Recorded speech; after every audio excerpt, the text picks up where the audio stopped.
where we have the 8th annual Martin Luther King Day commemoration celebration here. Black History Month awards. So glad that people in our city, and of course, speaking about the legendary Eddie Rye, puts these things on and keeps our community celebrating these awards. And they are important, and they obviously, in this political climate, take on a whole new meaning. Juan Cotto touching bases with you, and looking forward to spending a couple of hours here and hearing speeches and hearing just some of the awardees that they have. This is going to be such a great evening. Our keynote speaker, I'm certainly familiar to Eddie Rye, Angela Rye, who's his daughter and has been on CNN and a number of different things, an award-winning podcaster. Just so excited to be here this evening. And to start us off, we have the deputy mayor. Please put that on. And I don't want to mess up his hair. The deputy mayor of the city of Seattle, Brian Surratt, who's no stranger to any of the communities here in the southeast and central area, Seattle. Good evening. Brian, welcome tonight. Thank you Thank you, Juan, for having me. This is a wonderful night to be here to celebrate. So good to see you. Briefly, ask you just a couple of questions. First of all, tell us about the first about 50 days of being in office and the new mayor. 50 days, and it feels like it's been going by so fast. There's a lot happening. As you know, there's a lot of excitement with the new administration, and frankly, a lot of expectation with the administration. And as deputy mayor, my job is to help make sure that community is connected, to the agenda that Mayor Wilson wants to execute, and make sure that we are impactful. At the end of the day, we want to transform lives in our community, and that is my job. And but like you said, 50 days in, we hit the ground running, and so we're here. She has continued to, first off, in her first 50 days, she certainly has remained committed to the committee, the community, and she certainly has been getting out. And certainly, you guys have been covering the Black History Month of February, maybe the shortest month, but a lot of events, and you guys have been covering them. No, absolutely, no. It's important that we are present in community. A part of being responsive, good government is being with people, listening to people, understanding concerns, and making sure that the policy is connected to community. Hold on 1 second. We'll take time to recognize the prayer. Led us into the light. Keep us forever in the path we pray. Lest our feet stray from the place, our God, where we met thee. Lest our heart drunk with the wine of the world, we forget thee. Shadow beneath our wings, may we forever stand, true to our God, true to our native land.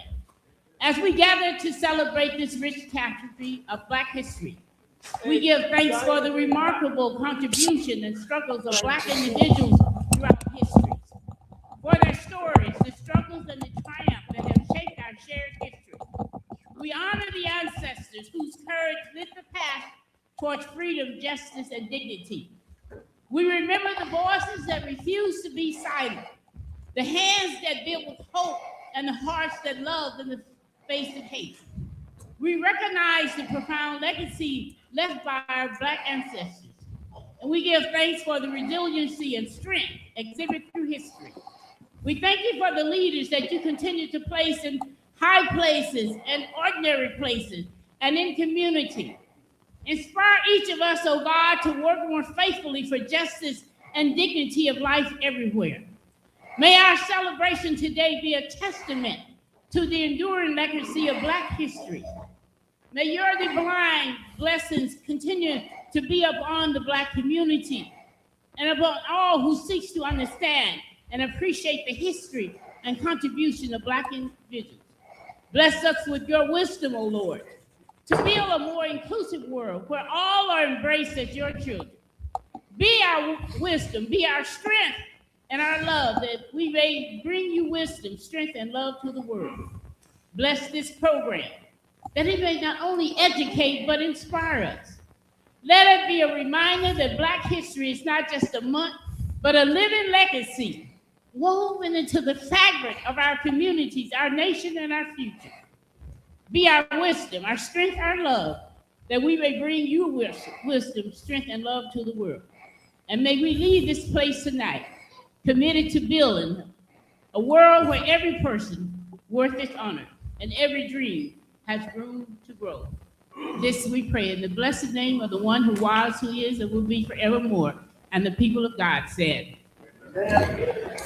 Deputy Mayor Surratt, one last question. What can we expect to see as the Mayor Katie Wilson's building her foundation? Give us a couple things we can expect to see in the next few months. You know, the mayor has made it really clear that her priorities are addressing homelessness, addressing our affordability crisis, and making sure that our city is safe for everybody that's here. And so those three areas, we're going to outline a number of policies coming forward. Probably the biggest thing that we're working on right now is we want to stand up 1,000 units of transitional housing for our friends and neighbors who are homeless. And we want to also bring community together to make sure that we address gun violence in our communities. And those are our priorities. With the heart. So we're committed to do that. Deputy Mayor Surratt, thank you. I want you to go enjoy the program, and we will see you again soon. Deputy Mayor Brian Surratt, the City of Seattle. Now to the Black National Anthem here at Holgate Community Church. Let it resound loud as the rolling sea. Sing a song for the faith that the dark past has taught us. Sing a song full of the faith that the present has brought us. Facing the rising sun of our new day begun. Let us march on. Let us march on. Let us march on in his hands. Let us march on. Still we stand. Let us march on, Lord. Let us march on till victory is won. Chai Owl singing Lift Every Voice and sing and putting her special style onto it. So much energy in the room, so much energy from Chai Howell singing Lift Every Voice and Sing. We will now hear from Kendra Liddell from the Martin Luther King County Council message to the community. Something really special and important considering the passing of Reverend Jesse Jackson. So today as we gather for this Black History Month award celebration under the theme, Honoring the Past, Empowering the Future, we remember and give thanks for the life and legacy of Reverend Jesse Jackson, whose passionate leadership advanced justice, hope, and opportunity for so many. We also honor the countless inspiring leaders, past and present, whose courage and sacrifice have shaped our history and continue to guide our journey forward. Let us now take a moment of silence to reflect on all of their contributions and reaffirm our dedication to building the future they envisioned. Please join me.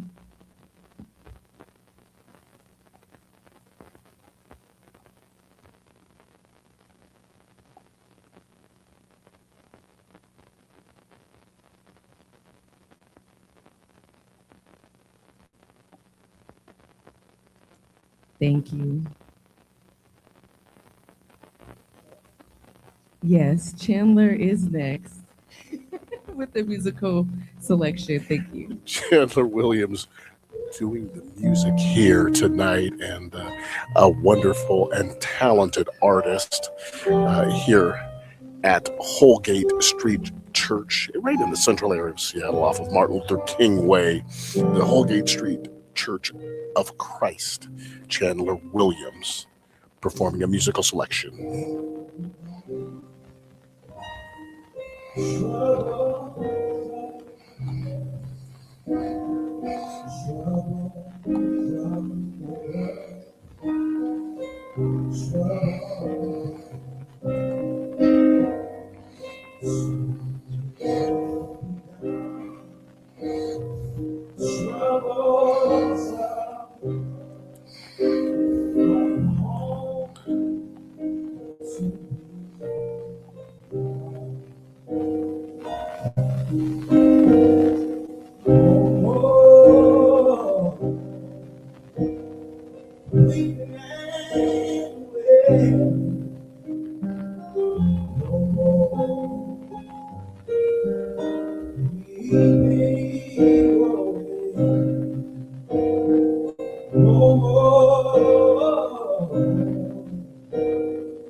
Chandler Williams. And what a beautiful selection that was here at Holgate Street Church Thank of you God. so much, Chandler. Beautiful musical selection. We will now welcome Ms. Lanisha DeBartoladen, who is the Executive Director of Dr. Quintard Taylor's Black Past organization. A young lady who I am very familiar with. She was the Executive Director at the Northwest African American Museum. So great to see Lanisha Della Delardan here this evening. Who are among us today. Your presence is a gift because you are living history among us. So let us just honor all of our elders who are among us today.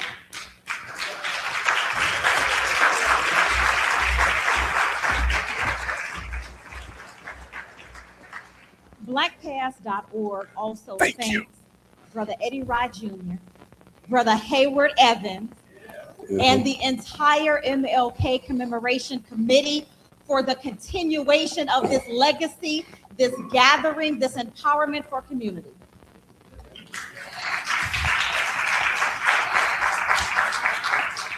And I stand in front of you on behalf of BlackPass.org.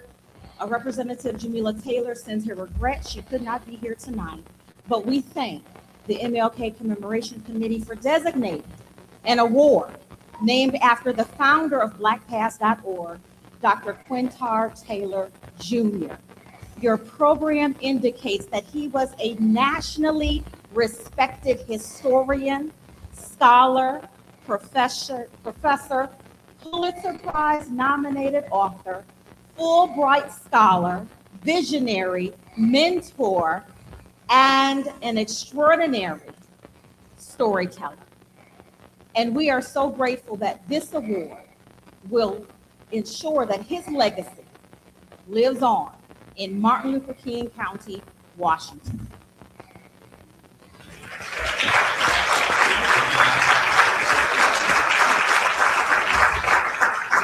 And we are so delighted that this first ever Dr. Quintard Taylor Jr. Legacy Award is presented to an organization that was conceived in 1977, established in 1982, to keep the stories of Black heritage in Washington State alive. The Black Heritage Society of Washington State.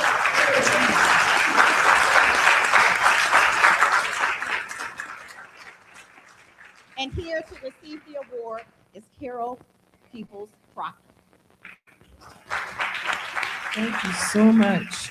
I come on behalf of our president, Stephanie Johnson Tolliver, who is incredible. She was not able to, and expresses her regrets. She was not able to come today, but I gladly and proudly accept this award, this inaugural award, and it couldn't be more fitting that it's Dr.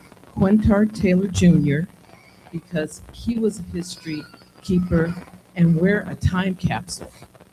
And so if you don't see something that you think should be in the time capsule, it's time that you become a member or make an appointment and quit saying they is you. Black Heritage Society is all volunteers. We've been that, we're getting bigger though. We may not be able to be volunteers for long. So anyway, yes, if you don't see something, it's probably because you haven't donated or told us about it. So think about it. Our most recent collection was Judge Charles Z. Smith. Recently, his widow donated to us, and so we're excited on all the things that we're going to do. We just recently did a whole event about judiciary, and how fitting is that right now? That's the only thing holding our democracy: rules, laws, regulations. So anyway, thank you so much. I could go on and on, but I won't. They told me I can't. So. Okay, thank you so much. I know we'll see each other.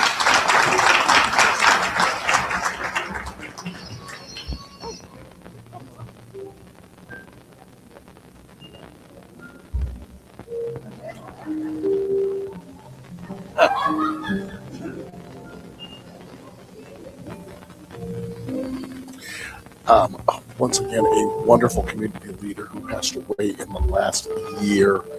I have so much respect for Dr. Quintar Taylor and all that he did with blackpast.org and keeping the history of our community alive. He did a phenomenal job with it, and he is desperately. I want you to know who he is because he's the deputy mayor. Program at New Beginnings Church last week. And certainly Quintar Taylor is one of those people whose legacy will live on for quite some time. Here comes Brian Surratt being called. We were just speaking to Deputy Mayor Surratt. He's moved from the back of the church where we kind of had him held up all the way up to the front row. So his seat got improved dramatically as he's now moved to the front row, and he may say a few words. Thank you. So now we'll have Eric Bain come to present the Tyree Scott and Beverly Sims Award, who's the recipient is Sean Bagsby.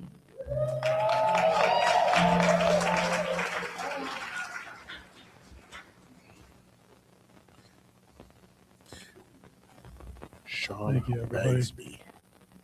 Is this on? Sean Bagsby will be Apologies. I'm not used next to in the program to doing be awarded. scripted speech. I'm used to being The Bev person Sims and Seattle Tyree Motion Scott at the Labor Award. Please be a little patient with me. Good evening, everyone. My name is Eric Bain. I would like to thank the MLK Commemorative Committee for this opportunity to speak regarding a close friend and a personal mentor. Sean grew up in Seattle's Central District with the help of two wonderful parents, a father that worked as a machinist at Boeing and a mother who was an educator with the Seattle School District. Both were union people and taught Sean the value of being union. As a young man, Sean became a member of the United Food and Commercial Workers while working at a QFC. This would become his first experience of what it meant to be union on a personal level. He would find it a very valuable learning opportunity. But that would not be his last union. Years later, he would decide to become an electrician and ended up joining the International Brotherhood of Electrical Workers when he became an electrical apprentice. Sean already had a strong sense of community and social justice. This served him well when he found the Electrical Workers Minority Caucus. There, he refined his tools of leadership under this fine organization. He also found inspiration and mentorship in other community leaders such as Tyree Scott, Walker Spriggs, and Frederick Sims.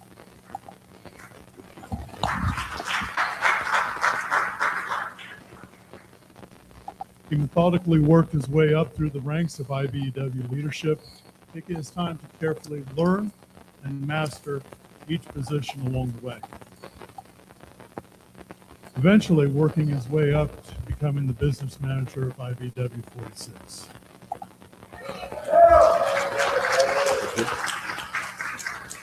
But never one to settle when he could do more. More. A word that would become a mantra for Sean and a directive to those who surrounded him. Sean simultaneously worked his way all the way up to international president of the EWMC.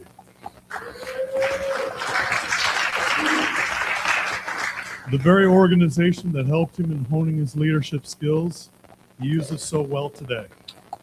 He now returns to them the energy and love they invested in him for so many years. Sean has become a powerful and well-recognized leader who works tirelessly to help and support not only his union family, but his community family as well. I personally thank him for his amazing service, leadership, and commitment to others. I consider it a great honor to acknowledge him with all of you as well.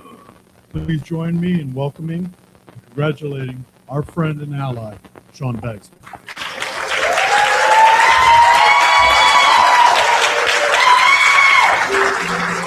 Quite a resume for Sean Bagsby, the recipient of the Bev Sims and Tyree Scott Labor Award. Obviously, listening to that, he has been a consistent voice for fairness and dignity and equity in the workplace, ensuring that working people are not only represented, but empowered. So certainly a evening, outstanding pick for this award. We can do better than that. Good evening, his family. remarks. Good evening. It's great to be amongst true family, friends, allies, and champions. First, honor to God, who's the head of my life, the keeper of my salvation, to my partner that's here, my family that's here, my pastor that's here, and all of my brothers and sisters and siblings across the community. We do the work because the work needs to be done. It's not about awards or trophies or titles or any of that. Because we all stand on what? The shoulders of giants. All those that came before us, a few of them were named earlier. This award is named after a couple. I wouldn't be here without them. My parents being dedicated to the community, born and raised in the Central District, right on 26 and John, not too far from here, right? This is always home. And this is why we do this work, to make sure that those that come behind us have it better than we have it, right? I have some young family here, and they understand that and see this. And that's why we do this. So I humbly accept this on behalf of all the giants that I stand on and all the work that's yet to be done. So to the committee, to everyone, to my pastor, to everyone that paved the way for me and for this opportunity, thank you, and thank you. Scott Bagsby. It's not about trophies or awards. It is standing on the shoulders of God. Sean Bagsby, the Tyree and Bev Sims Labor Award honoree. Leadership exemplifies the values honored by Bev Sims and Tyree Scott for courage, integrity, and unwavering dedication to uplifting the power and dignity of working people. But I do want to recognize Attorney Jesse Wineberry. Jesse Wineberry, just that name. And the lady sitting next to him, the legendary Jesse Wineberry. She was his.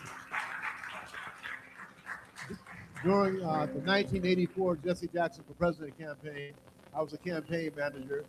We did a little thing, but Jesse Wineberry defeated an incumbent as a student in law school, and the rest is history. He's now the founder and director of Washington Equity Now Alliance, trying to make sure we get our share of the pie. It's been real slim and primarily cookies. Anyway, at this time, I want to call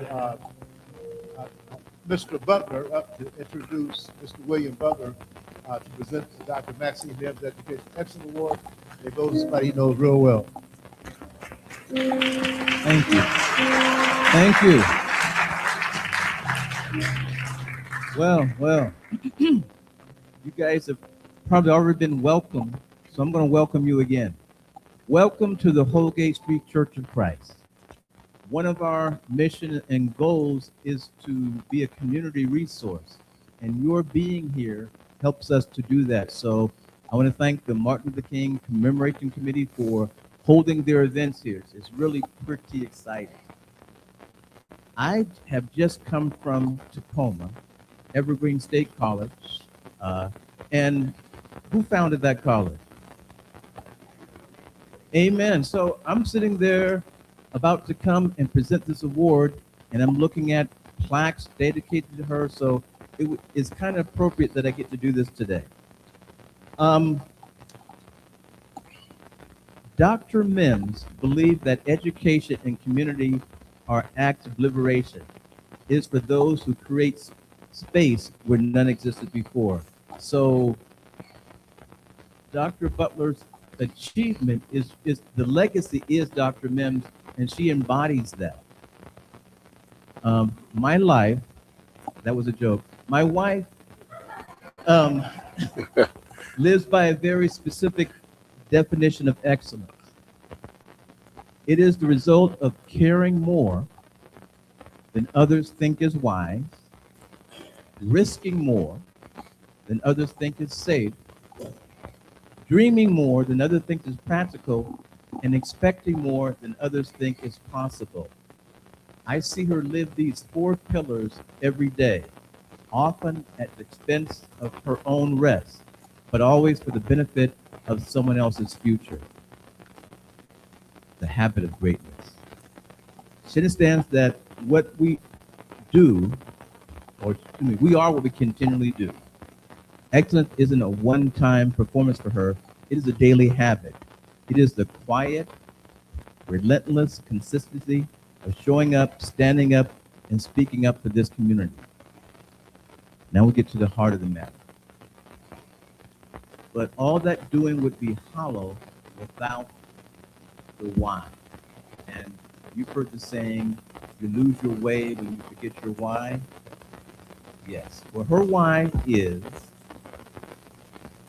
Scripture reminds us that if we speak in the tongues of angels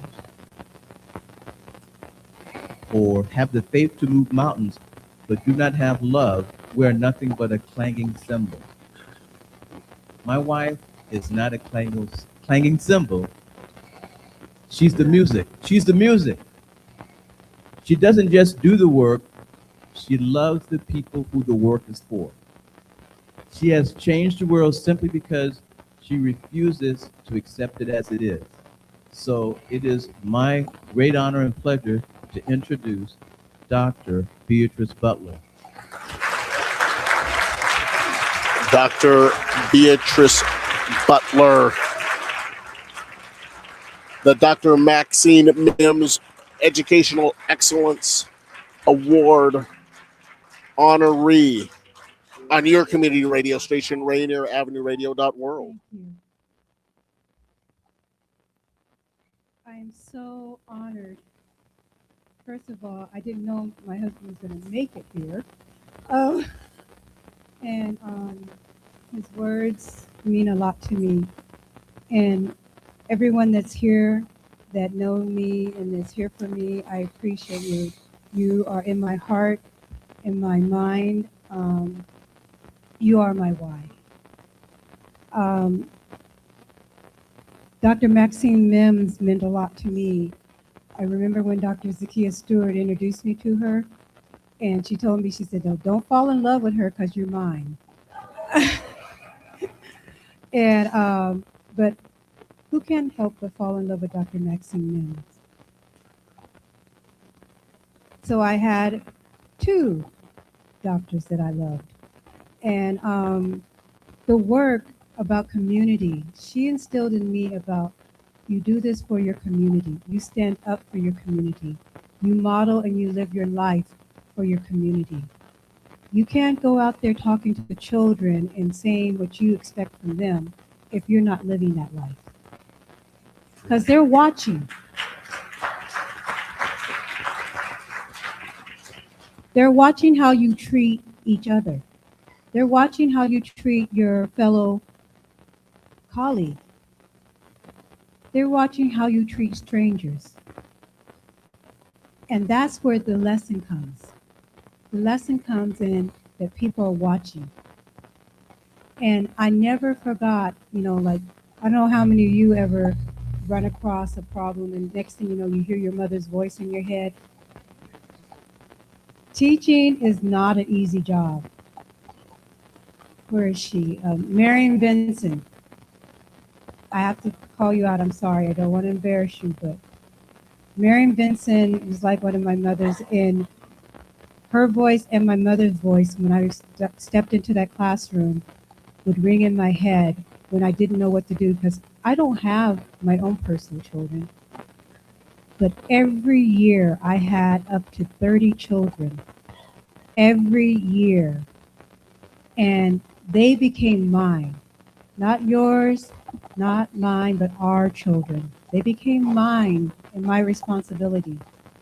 And a short story, we went out to eat the other day, and walking into the restaurant, I got basically attacked. This young woman jumped up and she ran to me.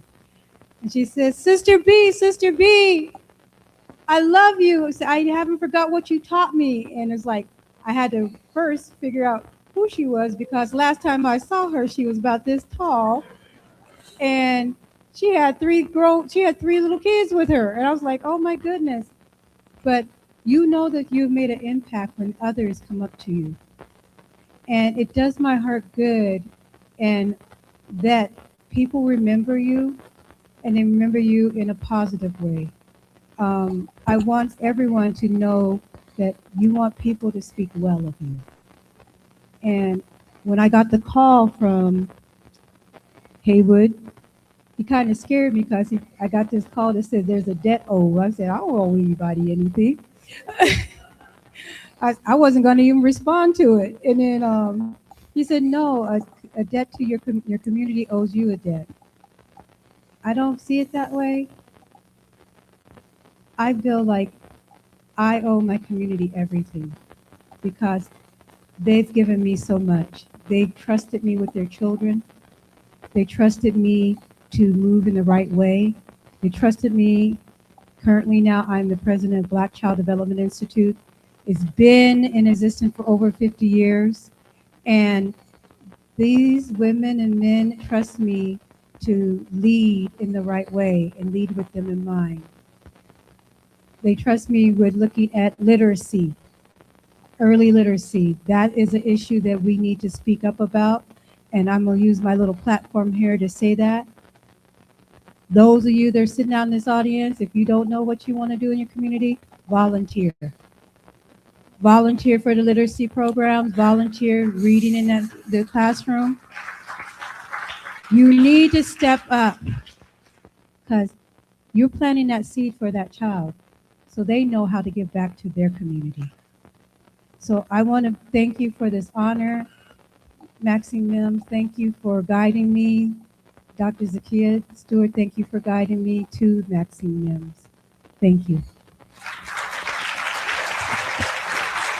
I feel like I owe my community everything for everything they have given me. Dr. Bernice Butler shares her love of volunteering and having the opportunity to give on your community radio station, Rainier Avenue Radio.world, the Maxine Mims Educational Excellence Award honoree.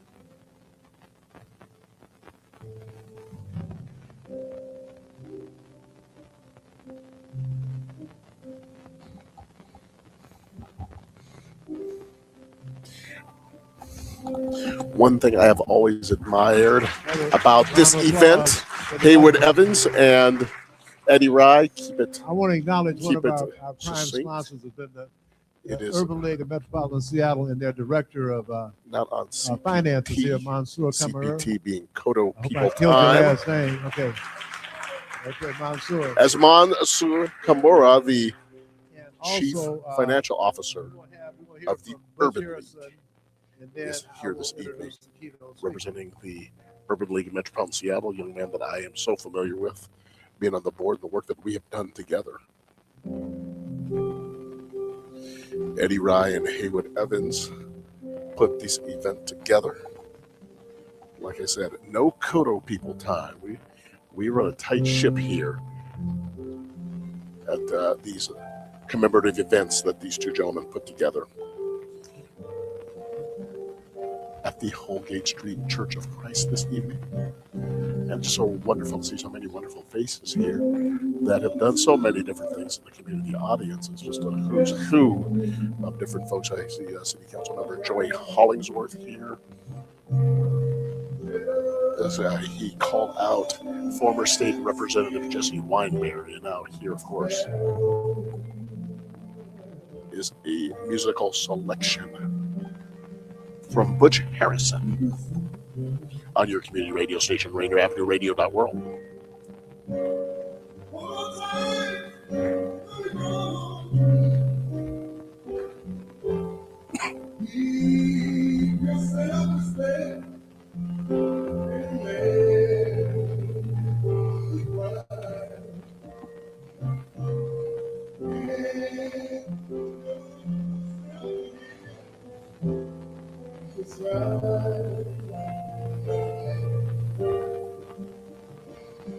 Never mind if we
It's a musical Butch selection Harrison, from there's Butch a good Donny Hathaway Harrison. right Someday we are But, going to be I do want to let free. everybody know that the president of the Seattle City Council is here, Joy Hollingsworth.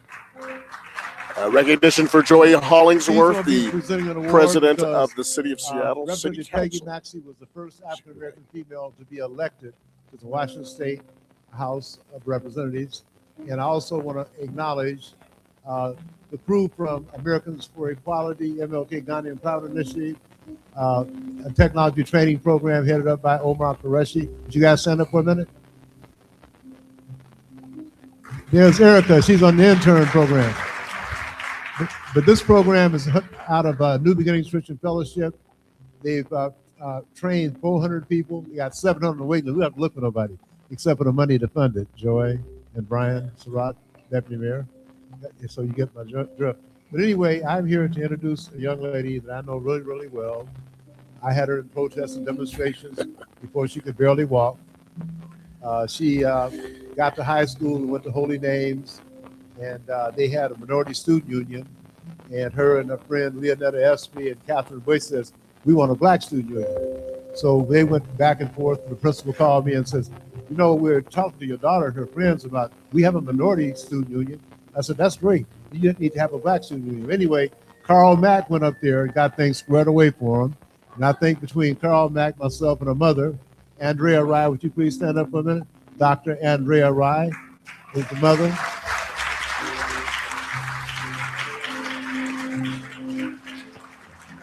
My wife, Dr. Rye, has a doctorate in education, and her husband has a doctorate in agitation. And that worked out real well for our daughter, Angela T. Rye, who was executive director of Congressional Black Caucus. She was also an NAACP AXO winner in 1997 and 1998.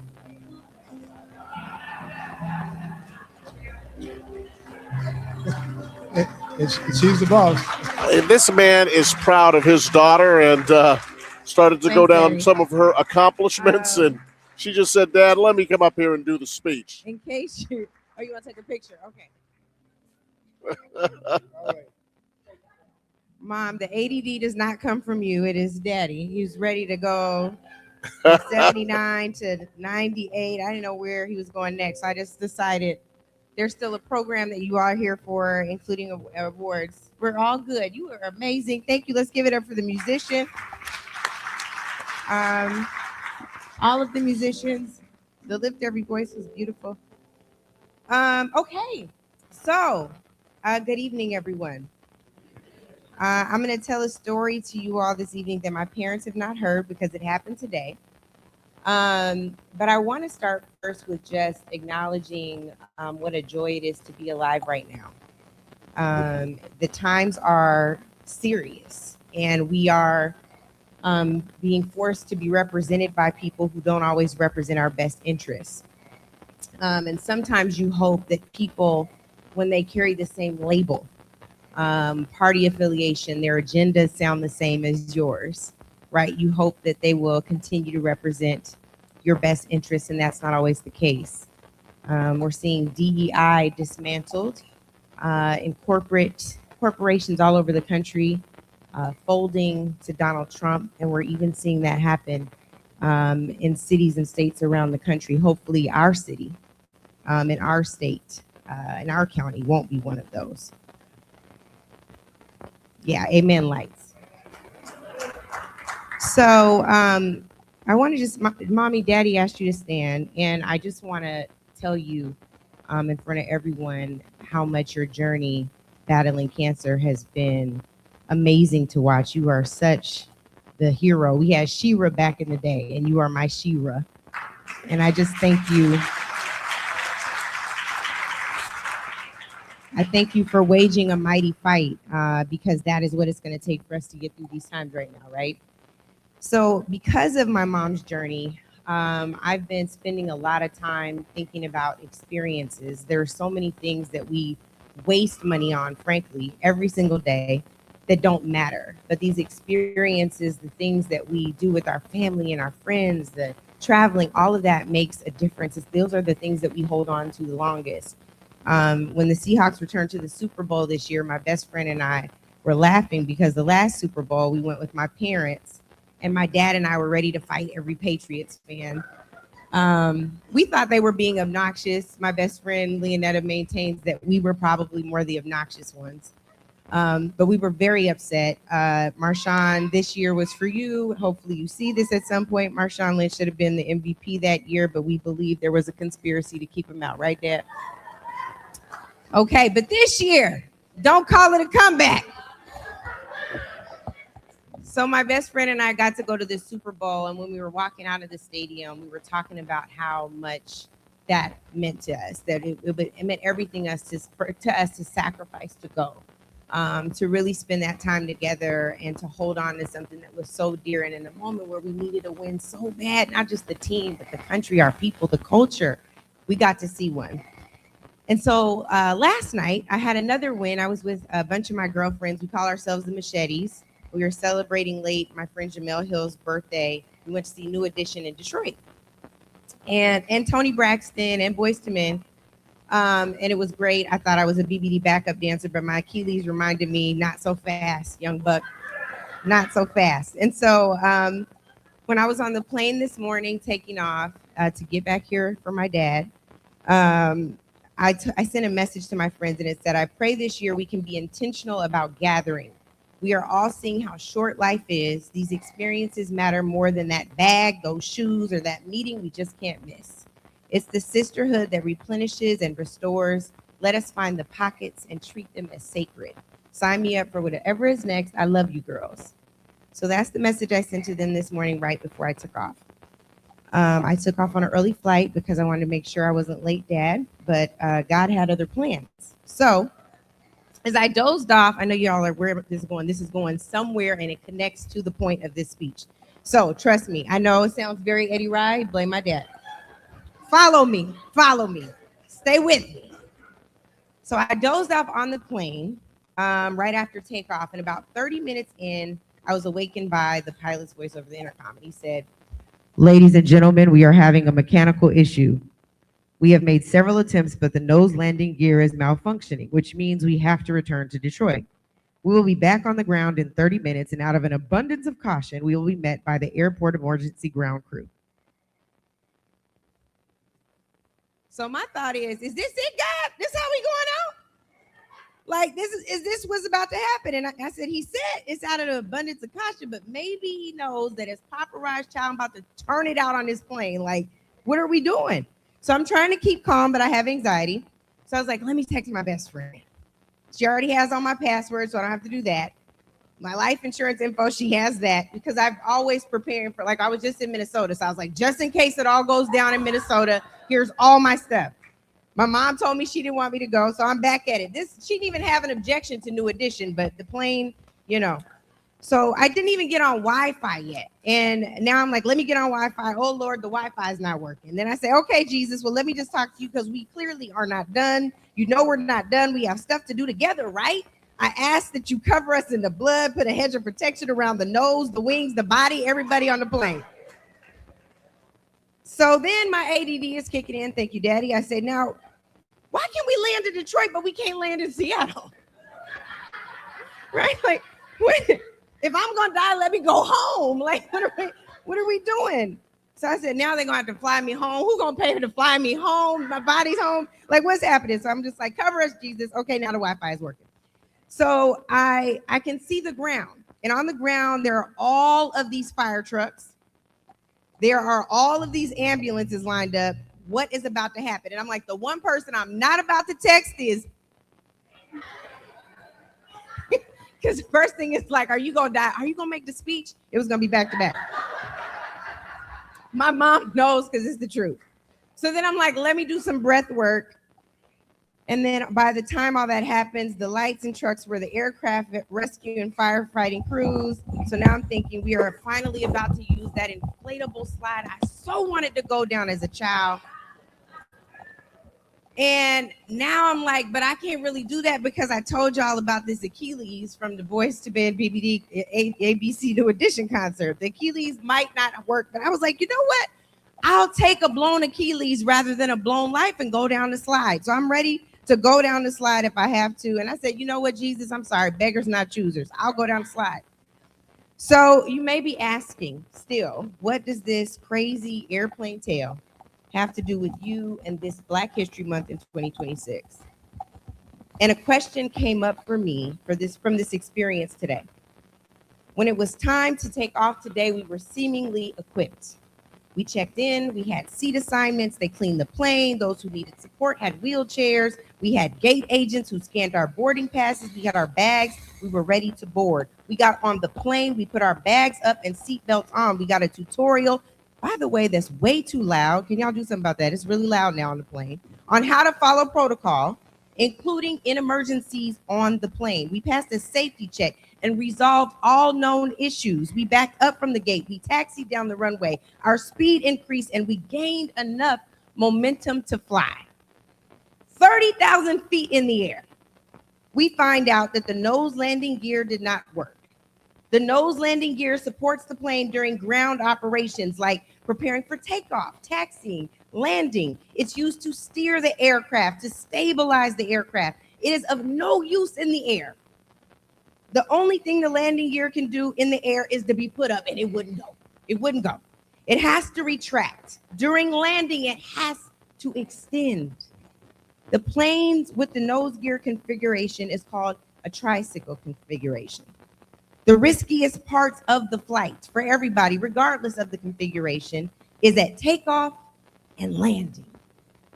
Landing even more so because you are closest to the ground with the least amount of time to recover from any error. So as you can see, we were ready for takeoff. I would argue, ladies and gentlemen, friends, that we are all ready for takeoff. If somebody nuts, we buck, right? We want to be starting something, Michael Jackson said. We are ready to go right now, John Legend said.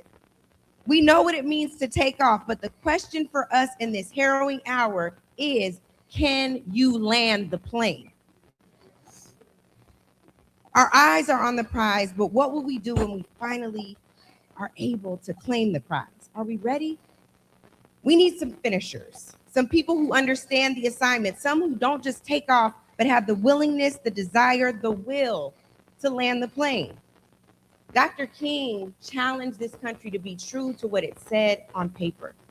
It is the 250th anniversary of the Declaration of Independence this year, and y'all got a fool in the White House.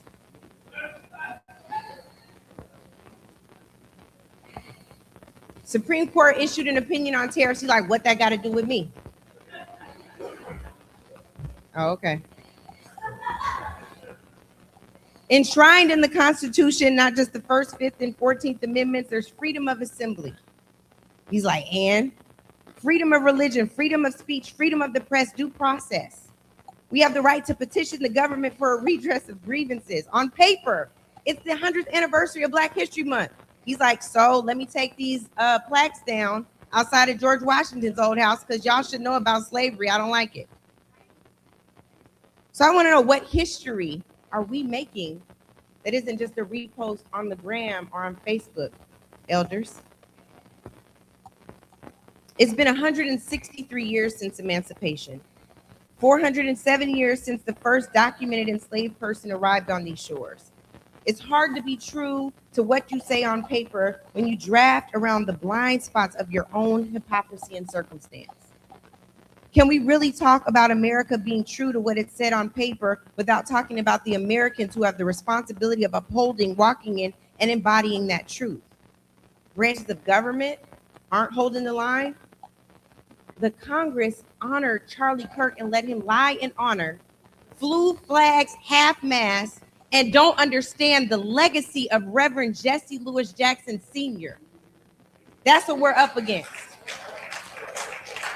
That ain't even nothing to clap for. It's actually something to do something about. Corporations are bending the knee to a dictator, a wannabe fascist. Media, the same. Lawyers and law firms giving him free pro bono services. Yes, I understand. Sometimes you just got to say something. This administration is busy trying to undo these protections, beginning with a birthright citizenship case challenged before the Supreme Court. The protections, of course, coming after the 1857 Dred Scott decision that we know all too well. I'm raising this because too many of us have not seen our battle reflected in the faces and the struggles of our immigrant siblings.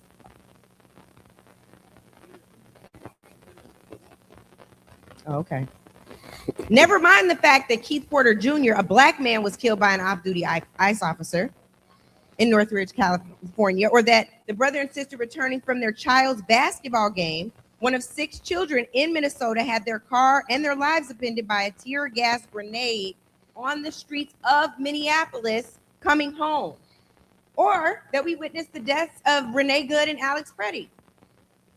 But immigration is not your problem, I guess. So all the politicians that wrestled and toiled and stuttered and contorted on the very simple question on whether America is a racist country, the answer is simple. America is as harmful as its citizens. In order for us to force America to be true to what it said on paper, we must do what Dr. King said.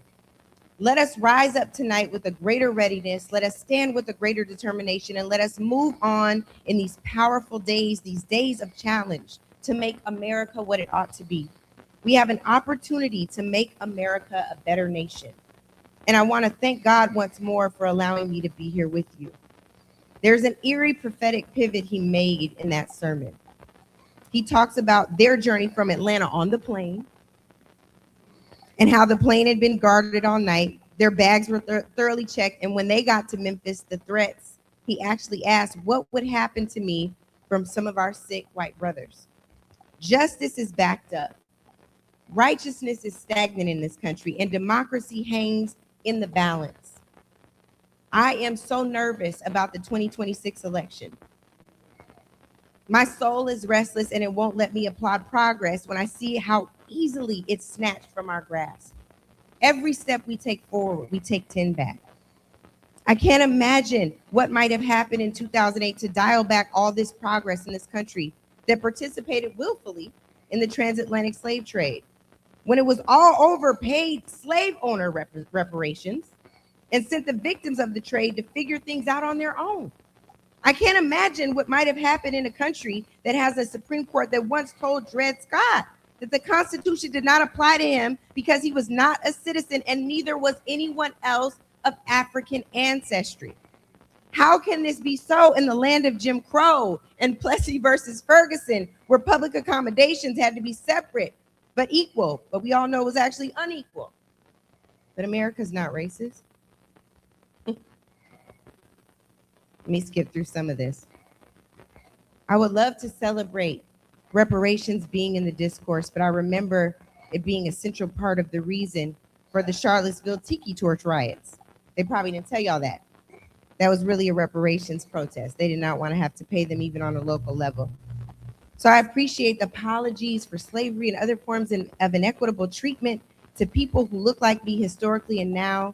I prefer proposals like those of Evanston, Illinois, San Francisco, California, and even some of the bills that one of your favorite presidential candidates right now has vetoed, Gavin Newsom. We can debate it, but I told you, I'm telling you, racism is a bipartisan problem. H.R. 40 has been stuck in Congress since John Conyers first introduced it in the 80s. Now the mantle's been taken up after Sheila Jackson Lee passed by Ayanna Pressley. Still no movement, just a committee hearing. So it's hard for me to celebrate because as I stand here before you today, you all might remember Harriet Tubman was supposed to be on a $20 bill. She's not there. The last time that I checked in my Nipsey Hussle voice, Andrew Jackson's Trail of Tears, Racist Behind, is still right there.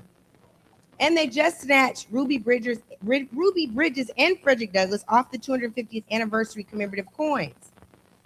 So we have a lot of work to do, and part of it begins with acknowledgement. Just are we ready? My fellow Americans, if you want this country to be true to what it said on paper, you must first decide to be true to you. When you read about history, where do you see yourself fitting? What do you say to yourself you would do? It's prime time, baby. How are you showing up? Where is your landing gear? And how would you want your neighbor to show up for you?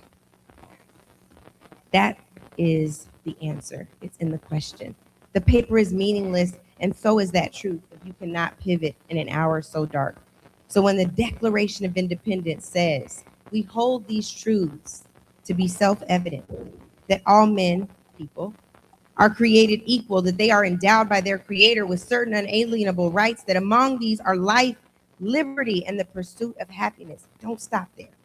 It says that whenever any form of government becomes destructive of these ends, it is the right of the people to alter or to abolish it and to institute new government. The question is, what will you do with the truth that is staring right back at you? Can you land the plane? because we have work to do. Well, I clearly made my flight. I made it on a flight. We got a new gate. We got a new plane and a new pilot. The one who delivered me safely to you all tonight has something in common with the history makers we are celebrating all month long. The pilot was a Black man.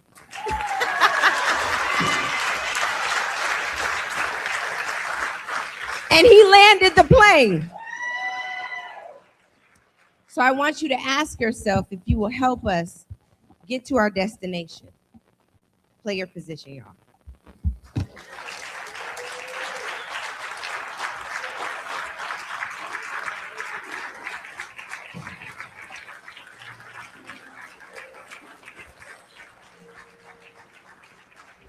Can you land the plane? Can you land the plane? Angela Rye shares with her experience coming from Detroit last night. Landing gear issue. I've been working on my private pilot's license, and I will tell you this. I know that taking off is optional. Landing is mandatory. So I can only imagine the concern and the fear that people had during that episode. But sounds like she was able to land, and I love how she tied that together We're not with done, y'all. all of the ways that we can support each other in the community. And I hopefully I get a chance to chat with her. I'd like to find out that experience. I'd like to find out about her strength. Angela Rye, no stranger to speaking out in national forums on television. Talk to her about the administration and the dismantling of DEI and programs across the country. And also want to see if we can talk to her about her concerns about the 2026 election that she referenced. But an energetic and dynamic presentation again by Angela Rye. Welcome home. And of course, with her mother and father, and father just beaming with pride right now, as he should. A wonderful person who has been a leader now, and using her platform on CNN and other platforms to really have robust conversations about civil rights in our country. Once again, here comes Chandler Williams with a musical selection on your community radio station, Rainier Avenue Radio.world, the 8th annual Black History Month Awards, coming to you live from the Holgate Street Church of Christ on Black History Month.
watching over me. Here comes Our award recipient is down in Olympia. Joey You know they have some Hollingsworth, issues City they're Council trying to member Joey resolve, Actually, but that is Council Senator Twiner President Nobles, Joey and Hollingsworth presenter coming up. is the first African American female to be president of the Seattle City Council, Joy Hollingsworth.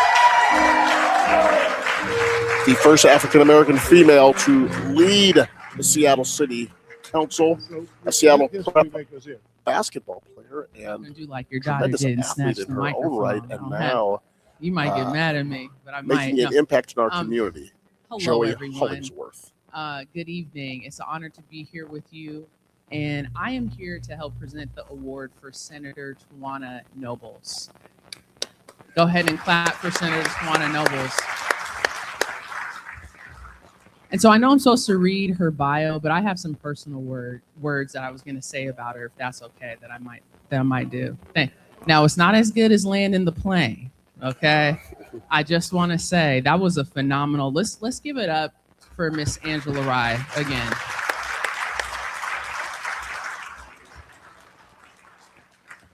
And also too, I know I don't want to speak for everybody, but we are so proud of you. Every time we watch you on TV, every time we're hearing your podcast, Native Land, every time you are representing this city with class and grace, it is phenomenal to watch you on the national level, and then also too how you are moving in community. So thank you, sis. Really appreciate you.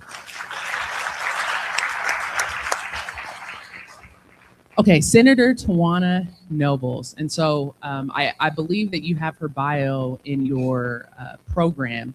And I just want to say a couple things about Senator Tawana Nobles, because I have 3 words about her: resilient, trailblazing, and she is very transformational. There are people that you come into life and they're very transactional. It's one for one. They want to trade. It's back and forth. She is incredibly transformational. From the first day I met her, her vision, to watch how she has ascended into this powerhouse in Olympia. Some can claim she's the best dressed person on the floor. Okay, come on, let's be real. Am I playing? Right? Y'all know what it is. And a lot of people don't know about the things that she does behind the scenes. There's actually a scholarship at Clover Park Technical College that is named after Senator Tawana Nobles for all of her work.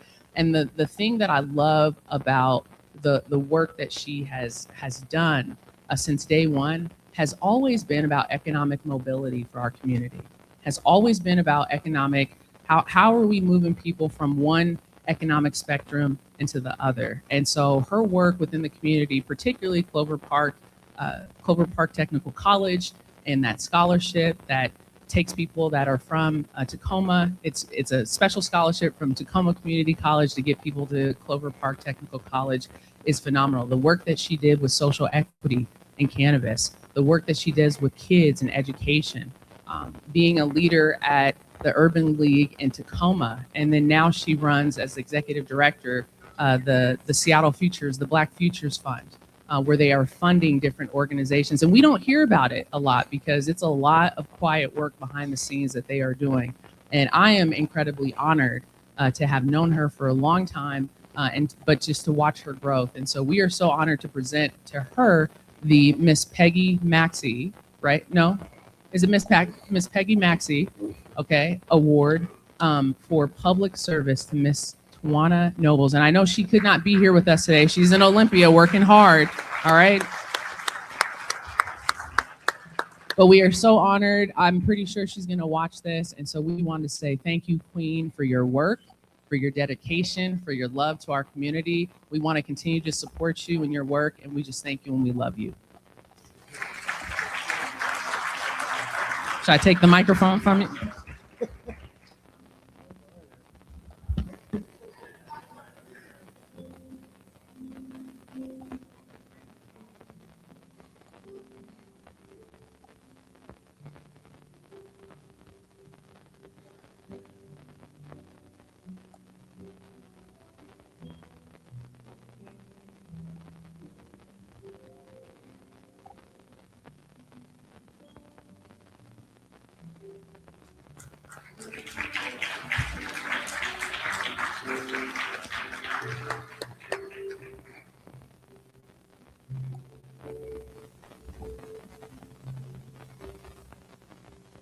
You ready to?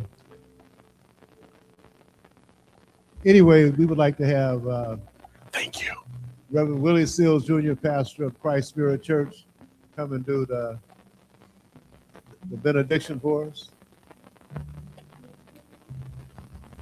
Can we give it up for this Martin Luther King Jr. Commemorated Committee? Amen.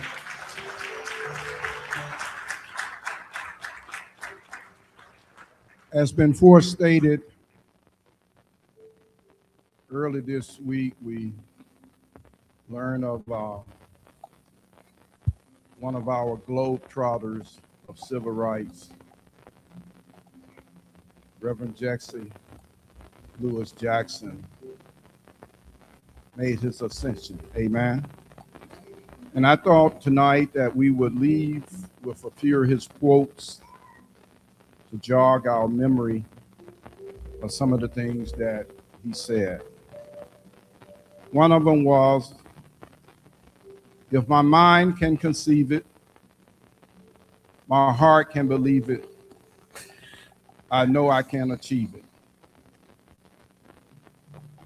Never look down on anyone unless you are helping them up. Both tears and sweat are salty, but they render a different result.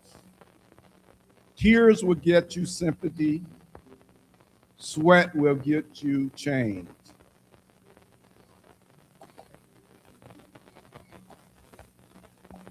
No one should negotiate their dreams. Dreams must be free to flee and fly high. No government, no legislation has a right to limit your dreams. You should never agree to surrender your dreams. Hold your head high, stick your chest out. It get dark sometimes. Morning is coming. Keep hope alive. Shall we stand?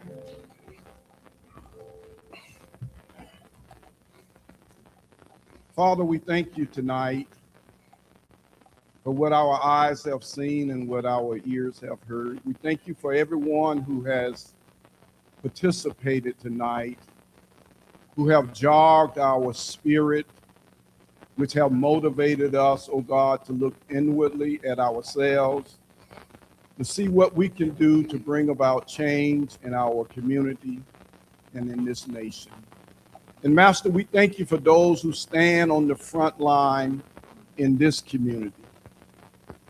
And Father, we pray for continual healing, strength, and help. And Master, thank you for calling me into the gospel ministry. As I extend my hand this evening, let it be a representative as the rod that Moses lifted up to heal your people emotionally, mentally, and physically. Master, without the endowment of your presence in our lives, we cannot do anything. But with your endowment, your word has declared, all things is possible through the Christ that is within us that give us strength. So Father, endow your people with your presence that we may stand in these coming days as examples full of wisdom, full of revelation, that this next generation will be proud to see those who have stood before them. Bless your people is our prayer. We shall keep hope alive. In the name of Christ we pray. Amen. Amen.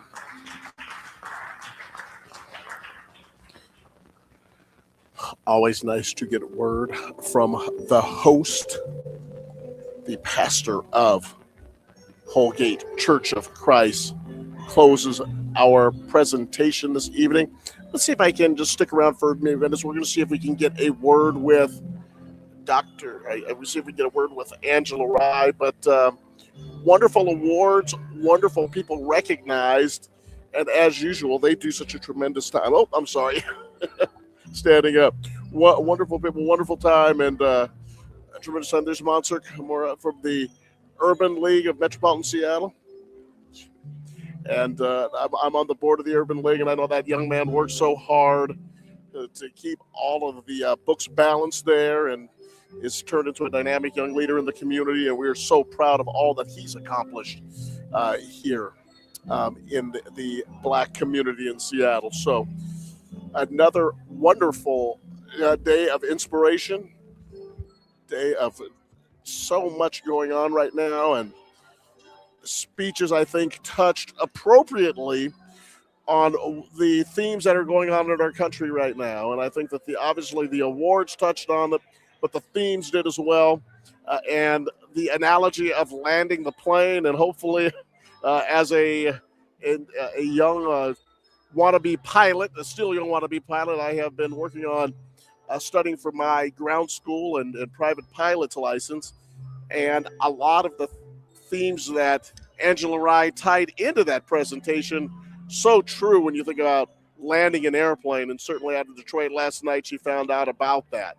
And she really, I think, pulled together the thoughts and the themes that are currently alive in the political conversation and in the social conversation and in the civil rights conversation throughout the nation right now. But it's so unfortunate that we do this in February, right in the time that we are working in the Washington State Legislature. Senator Twana Nobles, out of the South Tacoma area. Excuse me. Senator Nobles was not able to be here, but she's a powerhouse, and not only well-dressed, but someone who really backs up legislation and really serves not only the community, but the people of her district so well, and really looks to come up with creative ways. She also, I believe, sits on the school board down there in one of the South Sound school areas. So she's been there for a decade, impacting education, and then also, once again, serving as a state senator, former executive director and CEO of the Tacoma Urban League, certainly has her pulse on the community and is really turning into a dynamic public leader. And as Joy Hollingsworth mentioned, involved in a number of different ways that she is tying together public policy to come up with creative ways to fund opportunities for the community. So not only in Tacoma, but throughout the state of Washington. And we're so proud of her, and wonderful recognition that she received. What can we say about Quintard Taylor? Excuse me, the late Dr. Quintard Taylor and his tragic passing, but a University of Washington professor, but blackpast.org. And for you younger people that haven't seen blackpast.org and had an opportunity to look into blackpast.org, if you want to learn about the Black community, not only in Seattle, but leaders and history, it's so a way to feel empowered. Sometimes I think that's one of the difficult things about American education is that we don't empower ourselves and learn more about the people who have gone before us, especially as we're moving away from the height of the civil rights era. And as we're moving on forward in time, and certainly blackpast.org has done a remarkable job of keeping that information not only alive, but they build upon it. The stories are incredible, and you learn so many facts. Number one, they should make you proud, but number two, they should give you confidence in the achievements of Black America. And if you can read, you can achieve, and if you can achieve and you see what we achieve, it should make you very, very proud that as a young person, and sometimes even as I guess, an elder statesman in our community, which I believe I've become here recently. I still think I'm young and spry, but seriously, the opportunity to share that information, to learn from it, and to develop the confidence to press forward, it's so exciting. So, and it was an awesome opportunity to hear about that particular award. and to hear the legacy award that that goes along with it, and to hear. And I wish that his daughter could have been here. Once again, another outstanding state legislator in her own right out of the Federal Way area. And Jamila Taylor has done a fantastic job. She went through a stroke last year, and we were all so concerned about her. And obviously, as the director of government affairs at the blood bank, I hope that all of us are doing things. I just had a big doctor's appointment last week. Had a wonderful conversation with my doctor, talked over a variety of different health issues that I'm having, and got not only great counsel, but the relaxation of the fact that, you know something, I'm in pretty good shape. And with a few modifications in diet and exercise, some physical training, I can actually walk my daughter, and that's my goal. I mean, I think we all do. I want to walk my daughter down the aisle at her wedding. I want to see my son graduate from college now and all the things that he's about to do, and also live a long and productive life, still impacting and being a leader and being a mentor in this community. So please take the time. Go get your blood pressure checked. Go find out about your health. Go find out about the different types of cancers that are screenable: prostate cancer, breast cancer. Go ask questions to your doctor and find the tests and find the things to make sure that all of the challenges that you may feel that you're having, that they're getting taken care of, so you can contribute to the community. And Jamila Taylor went through a situation last year. We were all monitoring that situation, and we were so glad to find out that she was healthy, and she's back on the floor of the Washington State Legislature, serving us valiantly, as she always has. So I'm going to see if I can flag down State Representative Jesse Wineberry. I'll see if Council President Joey Hollingsworth will come over and chat with us. As you can tell, I'm waving. And obviously here at Holgate Street Church, I want to thank Daniel Bellis for all the work that he does, keeping Rainier Avenue Radio on task and setting up the production for us. And it's one of those situations we just come in and we go to work, and we just appreciate how he gets these things set up. And say hi to Tony B, who I'm sure is watching. Tony, hope you're feeling a little bit better. I know you had a little bit of a cold that you're taking care of. Take care of yourself, brother. And you know you'll see us down the road at your community radio station, RainierAvenueRadio.world. Daniel, I am going to wait and see if I can pull they're all kind of just saying their greetings. I'd love to get Angela Rye to come over and see if I can get her to swing by the table and do a brief interview with her. See if I can grab maybe Jesse Wineberry, and I'm sure he may give us a second. We were laughing, obviously, this week with the passing of civil rights icon Jesse Jackson. Jesse and I go way back. Jesse Wineberry and I was a volunteer coordinator on his campaign in 1992. The great visit that we had with Jesse Jackson at Mount Zion Church. I had left the Wineberry campaign to go work for the Patty Murray campaign, and Tony Orange, who I love and miss so dearly, Tony Orange told us to wait, and we would get a chance to have Jesse Jackson come and meet with then candidate Patty Murray. And we waited almost 50 minutes, and he came in, and his goal was to try to get candidate Murray to come to an event that he was doing right across the street from here at the Martin Luther King Celebration Park. And he picked me up off the ground, and after Tony had introduced me as like the campaign commander, and I before I could really get my title correct, Jesse Jackson, was trying to get me to bring Senator Murray to that event, and unfortunately, we had a candidate that had been working extremely hard and couldn't make it to that event. We had some things scheduled for her to get her a break, and I will never forget being tossed and swung by the Reverend Jesse Jackson, a political hero of mine at the time, and he was whispering in my ear, "Please bring Patty Murray to that event." I can just feel like it was yesterday. And such a incredible civil rights history and the role that Jesse Jackson has played throughout the 1960s, 70s, his presidential campaign in 1984, his powerful oratory, which I think inspired us all. Brian Surratt and a number of us were talking about those speeches which all really led us to pursue opportunities in public service and serving our community. And nothing has changed. We still need to have those opportunities to continue to support and build communities, not only in the Seattle area, but all over the country.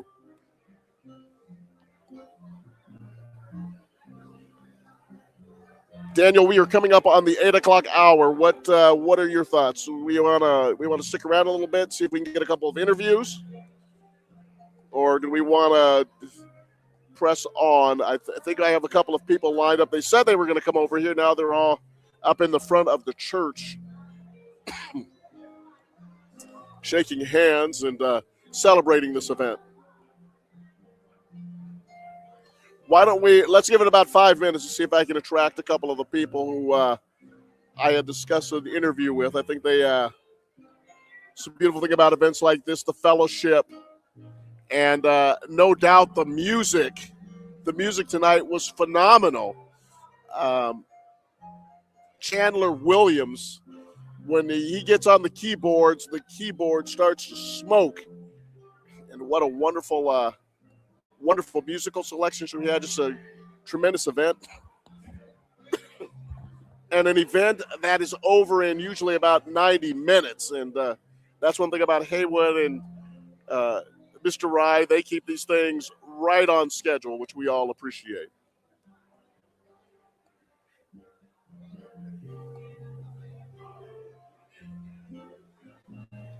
The 2026 Black History Month Awards on your community radio station, RainierAvenueRadio.world. Coming to you live from the Holgate Street Church of Christ. Great to see you. Celebrating another year of iconic figures, celebrating a number of folks who have made an incredible impact on our community, leaders who will continue to make impact in our community, and of course, as we say here on Rainier Avenue Radio, serving our community here in Southeast Central Seattle, and really, as you heard tonight, throughout the region and really throughout the country. Daniel, it's coming up on 8 o'clock. What do you say? We want to call this, or?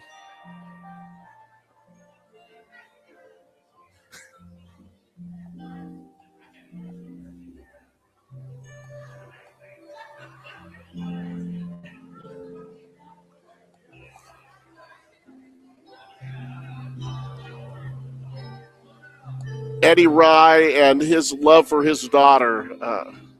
And I know, as a man who has a daughter who's about to turn 13, and you watch your children grow and they develop their talents, and it was just so great to see not only the love they have for each other, but the rapport they have for each other and with each other. And, of course, Mrs. Rye, Mama Rye was here tonight, and that made it so special. And as he said, the agitator, and that's where I know that part of the personality of Angela Rye came from, is definitely from her father, who has spent so many decades in this community setting a foundation and not backing away from tough conversations on civil rights and economic development and social justice. And please, come here and say a word. Yes, come here, please. There we go. We're getting a couple of folks in here. Thank you so much. Congratulations. I'm going to throw this headset on you, and you come in. Sit next to me, Sean. Great to see you. Juan Cotto, Rainier Avenue Radio. Sean Bagsby, pleasure, man. Pleasure. Come on in. Sit down with me here. Try to get a couple of interviews with folks. Well, first of all, congratulations. So impressed with your resume as Eddie Rye was reading it off, and the things that you've done to support working people in our community. What does this award mean to you, especially the week of the passing of iconic leader Jesse Jackson, and of course Black History Month in America? Oh man, it means everything, because we don't do this work for awards or accolades. We do this work because it needs to be done. I'm fortunate to be born and raised in the Central District in Seattle, product of union parents, right? And making sure that the legacy continues on, right? That those that come behind us have it better than we had it. So, so it's just an incredible honor. Just can't believe it. Still can't believe it. Interesting you say that. I also, my mother and father grew up here in Seattle. My dad was from Puerto Rico, but he worked at Boeing. It was a labor leader there. My mother was a union steward at the VA hospital here in Seattle. Yes, and to grow up in that environment, to understand the issues around working people. Tell us, especially for Black people, and the issues around working people that the unions take care of. Tell us how we influence those for Black people in the unions. Oh man, as you know, MLK's legacy was tying organized labor unions to the community. Right, the best thing about the union movement is that you have the best wages, benefits, and working conditions, and you get the same pay for the same amount of work. So it doesn't matter, if you're Black, white, gay, straight. That's one of the many benefits of organized labor, and it's a great equalizer because now management can't have you as a second-class citizen because the union is what bridges the gap and makes sure that you're on the same equal playing field as the management and the owners. You have representation, you have bargaining rights, and you stand, at the same equal place. So it's a great equalizer for our people, and the civil rights movement, which moved so many Black and brown and our people into the middle class, right? And those city projects and those city jobs and county jobs and construction jobs, that's what brought a lot of our people out of poverty into the middle class and to the upper middle class. The unions have always represented equity. This current administration, I think it is fair to say, is someone said dismantling. I think dismantling is an interesting adjective. They have looked to take apart diversity, equity, inclusion. What can the unions do to make sure that that people of color, like you said, all people are getting an opportunity to be looked at fairly and justly for positions throughout organizations in our community?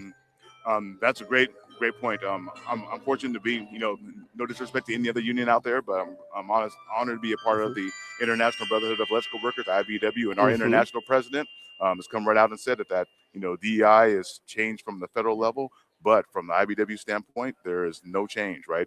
The beauty of electrical work, I'm an electrician by trade, and we represent electrical workers, is the electrical work doesn't care what you look like, where you come from, if you've been in prison or not, have tattoos or not, who you sleep with. Electrical work just wants to be done, right?